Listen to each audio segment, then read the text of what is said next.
Welcome back, ladies and gentlemen, or if this is your first time listening to it, thank you for joining us. This is Samuel Markley. I'm joined by Avery Davis, ETSU graduate and military historian. Um, this is Battle Hardened, America's Backbone. In our last episode, if you weren't with us, or if you were with us, just to recap, we went over the 25th Infantry Division in Vietnam and their time in Vietnam.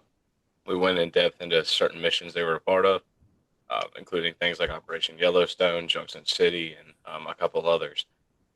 So today, what we're going to be covering is the Doolittle Raid that took place during World War II, pretty much right after America got involved in it. So where we're going to start is we're going to give a little background info on Pearl Harbor. So basically, America was trying to do their best to just stay out of World War II. Um, they wanted to return to isolationism, especially after World War One, and a lot was going on in America. You had the Great Depression and everything that was going on, so that they were trying to just stay out of it as much as they could. But eventually, it got too much for them when the Japanese surprise attacked them on Pearl Harbor, killing a ton of Americans, destroying uh, basically a big chunk of the naval fleet, especially that was stationed in the Pacific at Pearl Harbor, Battleship Row, and all of that. Um, so that was basically where where the Doolittle Raid started, if you want to say that.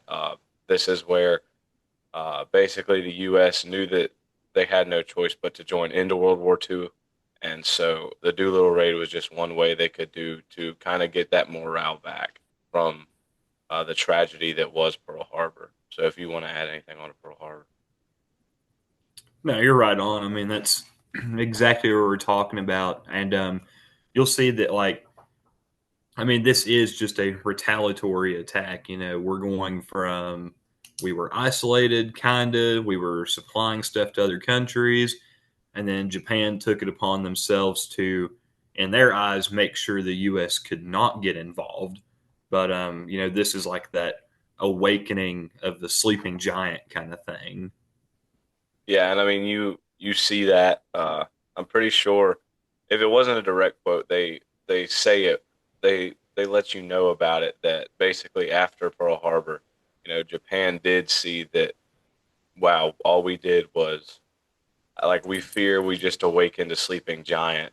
We barely really made any impact because in all like if you look at it, yes, it was a tragedy and terrible for us, but Japan really didn't do all they wanted to do. They really didn't hit our aircraft carriers very hard like they wanted to. So it wasn't really a straight up victory for Japan because, like you said, I mean, they basically just woke up America and got themselves into something they didn't know how much they could handle. Yeah, they're staring down a double barrel shotgun, when they do this. Yep. All right, so now we can jump on into the plan for the Doolittle raid. Now, this is the plan, not the actual thing that went into effect. We'll get into that later. But so first, they brought on U.S. Air Force troops. They were all volunteers of 80 men. Um, they they were recruited in a way, but they were also given a choice whether they wanted to stay and take part in the mission. Of course, it was top secret, so they really didn't know anything that was going to go on. They also, I mean, obviously, if they don't know, they can't tell anybody, like their loved ones or anyone, what was going to happen. So it was just kind of a scary feeling. They had no clue of what they were actually getting themselves into. They just had an idea that we're going to do something in retaliation towards Japan. Um, but the cool fact is that when they finally did learn about the mission, all 80 men that were recruited volunteered to carry out the mission. Yeah, this is, I mean, when you kind of look into the way this is done, it's kind of like Top Gun, but before Top Gun. So you've got these elite pilots that are selected, and they all end up deciding like, yeah, we're going to stay with this and stick it out. And Jimmy Doolittle, as he was referred to throughout much of his life, who's Colonel James Doolittle, said nothing is as strong as the heart of a volunteer, and so he gave a lot of credit to these guys that were, you know, some officers and things like that. They were very skilled and experienced in what they were doing, and he gave a lot of credit to the men that made it possible, not just his planning. So very respectable. Yeah, and that's a perfect segue into Colonel James H. Doolittle. Um, he was obviously a war hero, is what we're going to be talking about. But he was one of, if not the most like skilled pilot in American history, like in totality. I mean, this guy was insane whenever he was in like a plane, a fighter jet, whatever he was in. He knew how to work it. Um, and he also knew like a bunch of the science behind it, which really helped. I mean, the guy had a doctorate in like aeronautical engineering from MIT, and he set numerous aviation records in like the 1920s, 30s. Like he was like the guy in the air at this time. Yeah, Doolittle was. I mean, like you said, he was just kind of a dog when it comes to this thing. Um, he was very skilled around aircrafts, being able to fly them, like you said. But there's also, I mean, his flying skill was something that America had not seen from a pilot really at this point. The guy won the Schneider Cup, which is the race is a race like over the Atlantic Ocean. I think kind of it's like over a stretch of water. Yeah, It's hosted by Britain, and the guy flew a biplane and won the race, won the Schneider Cup. So an American winning that was always something we like to see in the American British rivalry, USA. And then there was a report of a guy that tried to make a transcontinental flight, but crash landed his plane in Mexico. Doolittle got on a plane and flew down there and found this one. And he surveyed it and he said, okay, here's what we need to fix it. He stayed with the plane and sent some mechanics and engineers back to go get the parts. Came back, they fixed it. He communicated via carrier pigeon while he was staying with the plane. And when he gets it fixed and everything, he told them to take the pilot on back in the plane that they had arrived in. And then he decided to fly back that he had worked on himself. So he was very confident in his ability too. But that just speaks to the ability of the guy. I mean, just phenomenal guy around airplanes. yeah. Like I said, I mean, he set so many different aviation records. Like you said, I mean, this is something out of like a pilot that the world really hadn't seen before. I mean, the guy was just skilled. Like no matter what he would do, I mean, he knew, like I said earlier, he knew how to work a plane no matter the circumstances. So that takes us over to the next part of the plan, which was which aircraft carrier was going to be used. And the aircraft carrier that was used was the USS Hornet, which was just a normal aircraft carrier, um, 827 feet of runway. Of course, we'll get into how they weren't able to use all of that, but that was the USS Hornet was the aircraft carrier they chose, and then the planes they were going to be using were the B-25 Mitchell bombers, which were, I mean, units of planes. Like these things, they're not the biggest, but they are no fighter jet that you would normally see on a aircraft carrier, which put a big like I don't know, like a roadblock in their plan is they had to figure out how they were going to get these B-25 bombers that normally would need like 1,500 feet of runway to take off and be able to get them up and basically around 450 feet off of an aircraft carrier, which is not even a third of the normal runway they would use. I mean, these planes were 50 feet long. They had a wingspan of 67 feet, and you're talking about 16 of those on a aircraft carrier that only has 827 feet of runway. You're not working with much room. These aren't the normal little fighter jets that you could just pack on and get up to speed super quick and can get off of an aircraft carrier in no time. I mean, these were huge. You're talking about 31,000 pounds when they were fully geared with everybody in them, all the fuel, all the guns and everything that they would normally carry. Uh, it's just an insane like topic to think about how they were able to get these things packed onto an aircraft carrier and had an idea on how they could get lift off and everything and how they could get it to work. Yeah, there was a lot of science that went into making this. Like you said, Doolittle being such a skilled aeronautical scientist as he was, there was a lot of modifications that had to be made to these planes to make this work.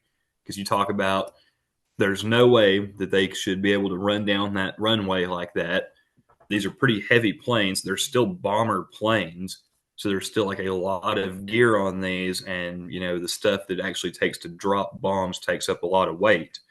I got a list here of some of the mods that they did here, if you want to get into that. But these planes were modded before the mission and kind of leading up to it. They removed a lower gun turret and stuck with only the top one, and then whatever guns were built in to like the wings in the front there. But they're going to remove the lower gun turret. They put in defrosters. They made this a Cadillac of a plane. They put in these anti-ice units that keep the motor from freezing over. I guess any other kind of parts flying at high altitude like that, it's going to get a lot colder. So you did not want these things to freeze up and stall on you, because then you're free falling right into the ocean or crash landing on an island somewhere and probably dying. Um, so yeah, we got defrosters on here, reinforced steel plates around the upper turret. They tried to armor these out a little bit, which you think that's kind of like the opposite of what they were going for, like adding weight to it. But when you look at what they were planning on doing, it was really important to make sure that that area of the plane was reinforced. So they had to overcompensate for that when they took some of this stuff out. They removed the liaison radio, which was communication with ground bases. When they got up in the air, they were pretty much on their own for the most part. There was not going to be any tie back to this with how top secret it was. And then the machine gun barrels in the rear, like cone area, they took those out and they put broomsticks in Yep. because Americans love engineering some fake guns. The replicas were cool. And they replaced the bomb sights with some. They had like a big, I think it's called like the Norton sight, maybe. It's this big box that's just kind of the aiming device for dropping bombs.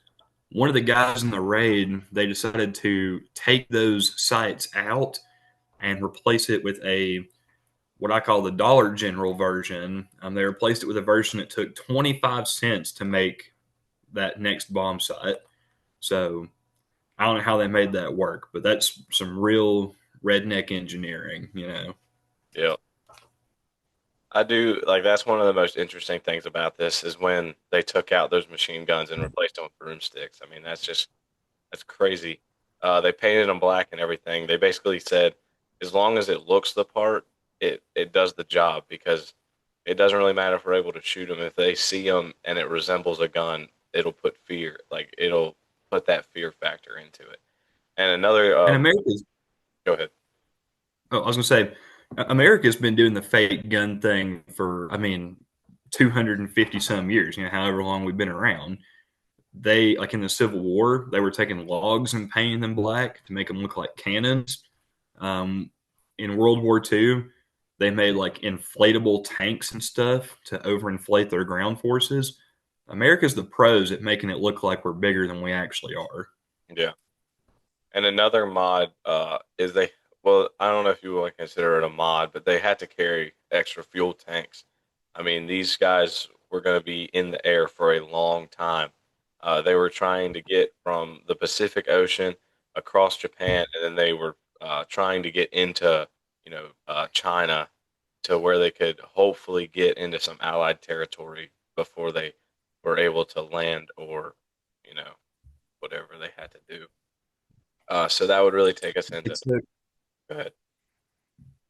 I was going to say the little fuel tanks, just the little bone stats, because I got the stats for you always. Okay. Called 160-gallon collapsible neoprene fuel tanks. and then those were installed in like other empty like compartments around the plane, so spare hallway or like the like kind of pit that went down to like that gunner's turret. They were putting all these little collapsible gas tanks everywhere. Neoprene goes back that far. That's going to take their total fuel capacity from 646 US gallons all the way up to 1,141 gallons of gas on one plane. Yeah. So that kind of brings us into the original takeoff plan. Um, what they were scheduled to do was launch around 400 nautical miles out of Japan. That's about like 460 like miles that we would measure. Um, and an interesting thing I learned actually last night. You know, I had a lot of background info on this, but I did some extra research last night. Is that Doolittle wasn't actually recommended to go on this mission to fly with them. He was originally wanted to just kind of wave them off. They thought he was a very like prized possession of the U.S. to do such this risky mission. They really didn't. They weren't comfortable with it. But he had gained so much respect for these guys, and you know, being the skilled pilot and daredevil that he was, there was no way he wasn't gonna take part in this mission. Yeah. All right, so then you have what were they gonna do when they finally got to Tokyo? Because Tokyo was their main target during this mission. You know, it's the like epicenter of Japan. You know, they not like the figurative like actual center, but you know, like big city capital and everything. Um, so basically, they just wanted to bomb the crap out of it. Uh, you know, in my words, they wanted to focus on military bases, buildings, anything that looked like it could have military potential. They wanted to wipe it out. And then, like the main goal of all of this, obviously, is get revenge for Pearl Harbor. Um, so, whatever you want to add on to Tokyo. Yeah, so you go back to like military targets. Some of the main targets that they were going for were Tokyo, Yokosuka, Yokohama, Kobe, um, and Nagoya. The big thing with Nagoya and Tokyo is that those two cities in particular manufactured rifles for the Japanese army. So that's one target that like they were like, okay, any kind of military target, like you said, whether it be factories where guns are made, whether it be where, aircraft are made, anything. They wanted to inflict the, I guess what we say in kind of military history, they wanted to destroy Japan's ability to wage war long term. So they're trying to destroy that industrial capability. Yeah. All right, and then you have the like post bombing plan of what they were going to do after they got done with destroying all the military bases throughout Japan that they could. So their aim was to land in China. They had different airfields and airstrips that they had set where they could, if they could make it, they were able to land there um, because Japanese super hostile territory, and then you also have China where there were numerous, you know, Japanese like little camps set up. Japan had invaded China and everything. They were like China was an ally, and then Japan was the strict opposite. So you didn't want a chance, you know, landing somewhere you weren't like you were unsure of, because there was a high capability that there would be Japanese patrol out or whatever. So their goal was to land at these airfields or airstrips and then essentially link up with allied Chinese forces to do whatever else they could or get back to like the US, like link up however they could with the allied forces. Yeah. So this is very interesting. The what they were going to do after they finished bombing. So they plan on landing in Chinese airfields. The original plan actually asked that they land in Soviet airfields, Yeah. but if you want to go back, it's kind of like that, cause with the way everything worked out. Before Pearl Harbor, Soviet had the Soviets had joined in with Nazi Germany and Hitler to kind of create like a super team. But Hitler stabs them in the back and invades Russia, invades Poland, does not give Russia its fair share of occupied Poland. There's a lot that goes into that. But they still had a neutrality pact with Japan. So throughout World War II, you see many times where the Allied leaders are like, hey, Russia, could we get some support in fighting in the Pacific? And Russia's like, Stalin doesn't really want to do that. There's a lot going on there. It's that neutrality pact. The reason that Russia would not allow the USB 25Bs to land there was because of that neutrality pact. Even in China, we see a case where, they plan on landing in Allied China in these airfields. Um, Even though the Chinese are able to secure some of these downed pilots and stuff, the Japanese are very unhappy with the Chinese for harboring U.S. pilots. Yeah, and then so kind of working on into the actual raid, you have the moments before the raid. Just a fun fact, I think it's kind of funny, and I'm sure they did too back then, is that like before Pearl Harbor, Japan sent America basically these friendship medals. They were kind of like, we'll stay on good terms, like we're not going to do anything, kind of ironic. Um, and what the Doolittle Raiders did is they tied these medals onto the bombs, kind of being like giving them back to Japan, saying we don't like this was a lie. We don't want them. You can have them back as a friendship. Like, well, after we do this, you know what? Like, it's okay. Not really, but just kind of a funny little thing. But they did actually tie them on to send them down with the bombs, and of course, as they did many times, they wrote notes and like warnings and everything onto the bombs. You see that in numerous occasions throughout wars of soldiers put like painting stuff on bombs on planes and everything. It's just a kind of a little morale boost. A little taste of home. Just trying to do something, as a little like a little funny moment, fun moment. And so basically, when they were sitting in their like little meeting before the actual raid took place, you have Doolittle, and one of the guys asked like, what if we like what if we are like we have to bail out or crash land? He was like what if stuff goes wrong? How are we going to do that?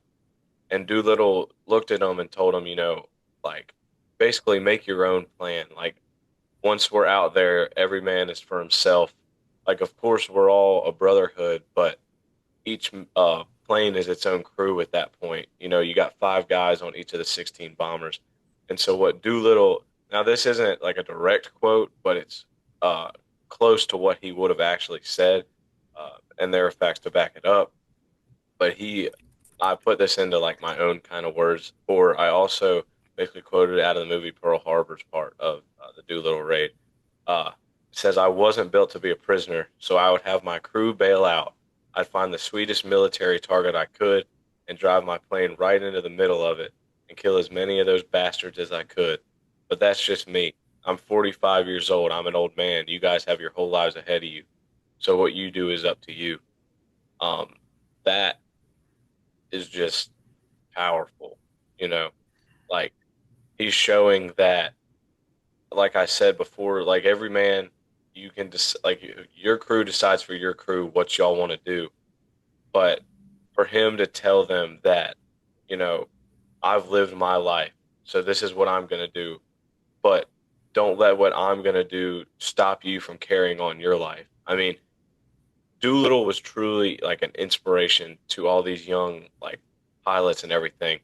I mean, the guy was a total like I mean, he was just like I say crazy and I don't mean like insane, but I mean like such a solid just like an American like hero.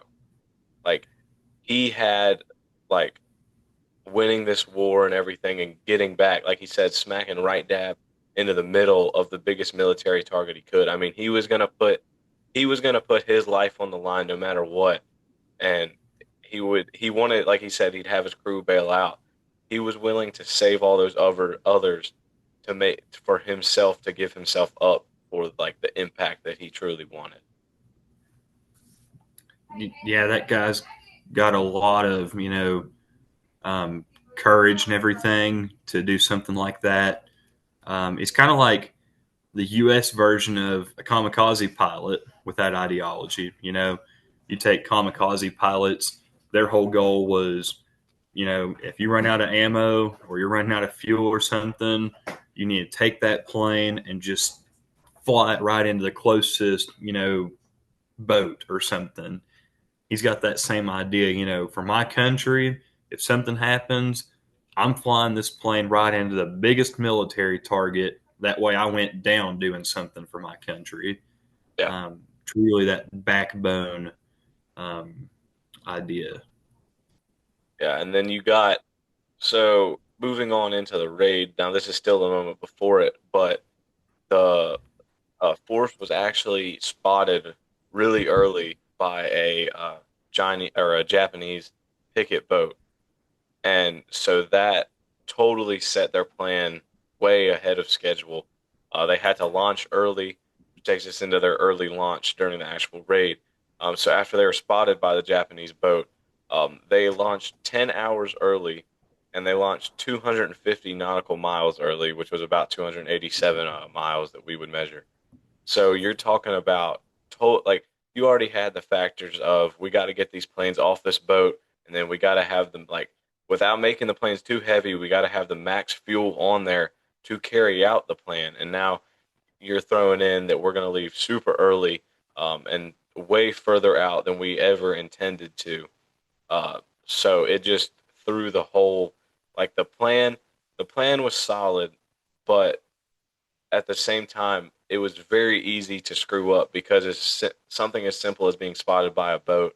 I mean, it threw their whole like schedule off course. Yeah, you've got, I mean, another thing there with like, you talked about those picket boats. The Japanese had taken some fishing boats and put some like radios and recon gear kind of on them, and they just threw like fishing nets over it, just disguised them as, civilian fishing boats. And that's the kind of boat right there that, you know, caught word of the U.S. and, saw the planes flying out, um, and really got the whole thing started there. Yeah, and then you move on to during the bombing. Now there was definitely like stuff they faced on their way, but we're gonna jump kind of right into when they finally got to Japan. Um, so cool little fact is that now Japan had like drills and everything for their major cities of like throwing an air raid siren out, so it's kind of like I don't know if you would want to call it the boy who cried wolf because they knew it was a drill and everything, but they really didn't think of much when the true air raid sirens came out. And then they were kind of like, okay, Japanese just doing drills, which is the same thing that America thought during Pearl Harbor. You had people who just thought that when they started hearing planes and everything or seeing them, um, they were kind of like, why are we doing drills this early on a Sunday morning? But then when they finally, well, when the bombs went off, obviously they knew, but they also, could spot just the solid red circle that showed that it was a Japanese plane. So it's kind of interesting because they also thought it was kind of training until they saw the white star that showed that it was American bombers coming through. Um, and that's like the main reason that they knew, they started throwing up anti-aircraft ammo up into the sky. Um, and, throughout the bombing, it wasn't necessarily a super successful job or like crazy bombing effort, but they definitely did put a dent into Japanese military like foundations.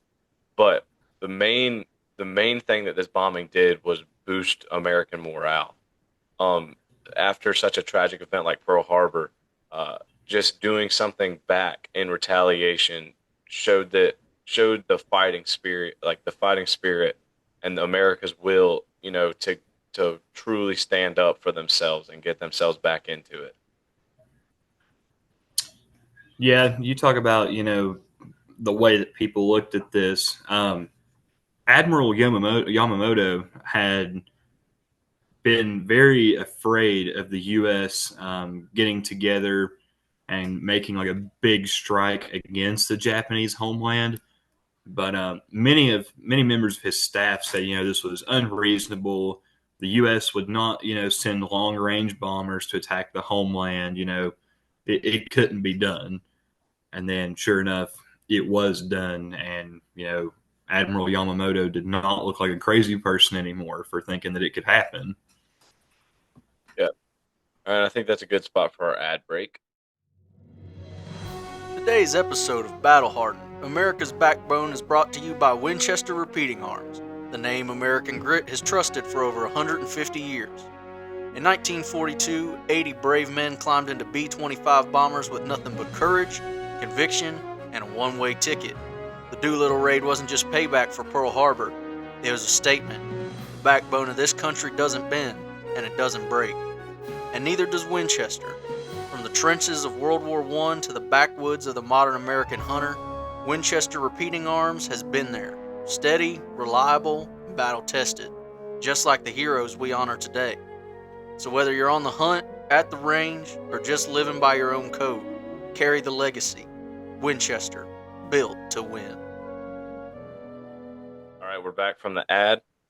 So what we were just talking about was the actual bombing that was going on, and so now we're going to talk about what took place after they got through and were bombed and did the bombing. So, like we said, I mean these planes had the max fuel for the plan, not for launching 250 nautical miles early. So most of the planes ran out of fuel um, pretty much right after the bombing. I mean they didn't make it super far. Uh, like I said, they had max capacity fuel, but not for the plant. They had it for the plant, not the actual thing that went on. So 15 of 16 of the planes crash landed or bailed out over China. And one plane, like you were talking about, landing in the USSR, one plane actually did do that, and that crew on that plane was interned by the Soviets. So a rough time there.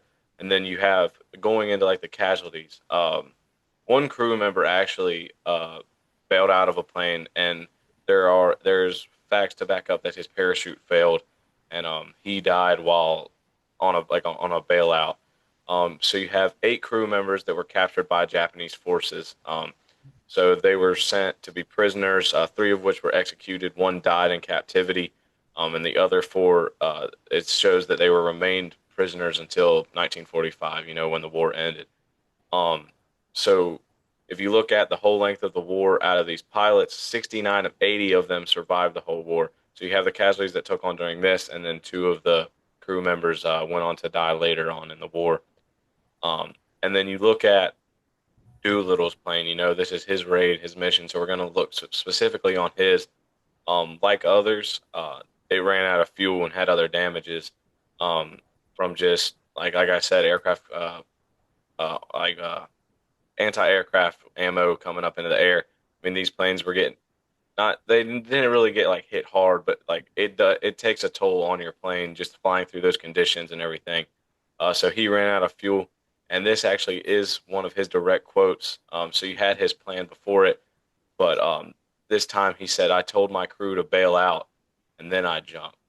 So, uh, he wasn't still in the position to where his plan would carry out. Like his plane wasn't getting shot down in Tokyo or in one of those other cities. This was his plane had ran out of fuel.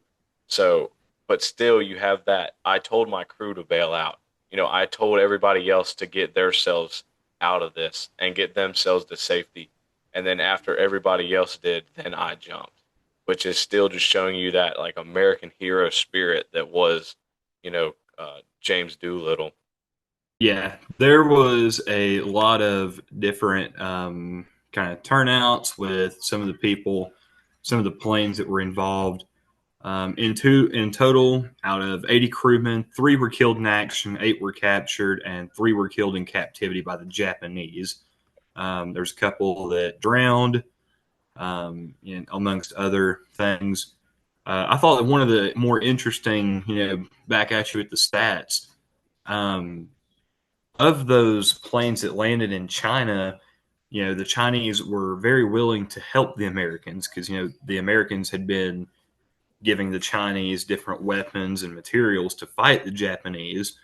But during the search that the Japanese conducted for the missing pilots, there was an estimated 250,000 Chinese that were killed by the Japanese Imperial Army. So 250,000 people were killed for helping, you know, almost 80 pilots stay alive. So there's some cool stuff with that. I'm looking into those Chinese planes that wrecked. The Russian plane is very interesting. That one was Captain Edwin York's plane. And so they crash landed in Russia. They're taken in and imprisoned. The Russians start photographing the plane. They're kind of tinkering with it, but it had, used a lot of fuel and did not really have much stuff on it that could be used like for intelligence. But they kind of try to escape. They're escorted from different prison camps around Russia. But when they're taken to Ashgabat in Turkmenistan, which is near like the border with Persia, they bribe a smuggler to help them cross the border to get to the British occupied part of Iran in Tehran. So the cool thing about that is that it said that their escape was actually staged because the Soviet Union was unable to legally repatriate the crew because they were still neutral with Japan, so they couldn't just give them back, just straight up, because that would be kind of like a declaration of war against Japan. These were guys that had attacked Japan. So Russia intentionally takes them to a border camp and allows them to escape back to British occupied territory. Yeah. And since we're running low on time because I don't have Zoom Pro, we're gonna go ahead and move on into the like legacy of the raid. So American morale was what this whole mission truly impacted. Um, so you have, like I said, although the mission wasn't a huge like tactical success or like they truly like just took the war effort out of Japan, it boosted morale. Like, and that was the biggest thing that it could have done truly because it got that fighting spirit into Americans. Um, and like you've been saying, like I've been saying, it truly showed like Japan and the rest of the world, like America doesn't play around. Like you mess with us, and we're gonna make you pay for it. Like we are still strong, and we are gonna come through and basically like put a whooping on you for what you did to us. Um, so then you have what's a really interesting outlook on this is Doolittle's point of view after the fact. Um, he expected himself to be court-martialed because he thought that by him taking these planes and doing all this and getting pretty much every plane damaged and out of commission, he expected himself to be discharged, court-martialed. Instead, the guy received the Medal of Honor for it, and he got promoted 2 ranks. So, you know, that again goes into Doolittle's like perspective of all of this. Like he thought that if he didn't truly get the job done, like it's over for him. But America saw the bravery, the courage of all these men. Yeah, I mean, going back to that legacy of the raid, we look at some, modern stuff happens there. There was a reenactment of the raid, which sounds crazy, but as somebody that's into reenacting myself, the for in 1992, in conjunction with the Department of Defense, um, there was a 50th anniversary commemorative event where two B-25 Mitchell bombers were put on board the USS Ranger at the time, and they participated in a flight. They took off from the Ranger's flight deck with like 1,500 people watching, and they flew like I think just like out and back. That was just kind of a crazy thing. John Doolittle, who was Doolittle's son, was there. They watched it, and instead of dropping like they did, like the reenacting thing, like they launched from San Diego and flew out, and then like came back. So even though they had done all this stuff before, they were not actually given all of them congressional gold medals until 2014 when the House of Representatives passed resolution to award all the Doolittle Raiders a congressional gold medal for outstanding wisdom, valor, and service to the United States in conducting the bombings of Tokyo. Um, I don't know how many were still alive and present there, but that was a really cool thing. Finally, in 2016, kind of looking at some of the effects that this played out, in respect, um, there was the Northrop Grumman B-21 that was produced for the U.S. It's like a bombing strategy plane, kind of like, I guess, a command center plane. It was named Raider in honor of the Doolittle Raiders. And the last surviving Raider, retired Lieutenant Colonel Richard Cole, was present at the naming ceremony. So there's still like so much, like the U.S., especially I guess, since 1992 with that like 50th anniversary, like reenactment kind of thing. There's been a lot of respect paid to these gentlemen for their service. And there's also just been like, there's a lot of pop culture reference to them too. The bombing is depicted, I think, in Midway a little bit. Yeah. There's like a side, like anecdote kind of thing in the film there that pretty cool. I know I watched a movie somewhere, sometime where it was like maybe it was Midway, I guess. I can't remember if it is or not. Where like the plane like crash lands in Japan and the pilots are taken prisoner or something. I can't remember. That may not be in that movie, but there was some movie out there I saw that had that scene in it. Yeah, I know So Pearl Harbor, the second half of that movie, goes into detail about the Doolittle Raid, and it shows it. okay, that may be what I'm thinking. Yeah. There's not like a standalone film yet on this thing. Um, well, at least a modern depiction of one. Um, I think really like Pearl Harbor and Midway are the two like things that kind of depict it. Um, so somebody needs to get on that. Somebody needs to Let's take the info from this show and get us to write a movie or something. I let's don't do know. it. We could do it. We have that insane movie budget. I think we don't have a big enough budget to get Zoom Pro. So Yeah, it's true. Okay. All right. Well, I think that, pretty much wraps up episode 2 uh, of Battle Hardened America's Backbone. Um, I know in last episode, I said next episode would cover the 25th Infantry in the global war on terrorism. That was for a school project, so I had to say that. But we will probably cover it at some point. But that's just why this is the next episode we're posting, because now we have the freedom to, talk about whatever topics we want to and everything. But expect more yeah, episodes in the future. So thank you everybody for listening. If this was your first time, I really appreciate you. If it was your second time, I really appreciate you. I hope you tune back in to our episodes in the future. We're going to try to do bi-weekly, but don't hold me to that if something happens. But thank you, Avery, for joining me again. Um, really good talk. We Drop a. Oh, sorry. very I was good. going to say before we hit the outro there. If you're watching on YouTube, drop something in the comments. We're watching. If you want to hear something, tell us about it. We'll do it. And Anything. we will start getting on other social medias too.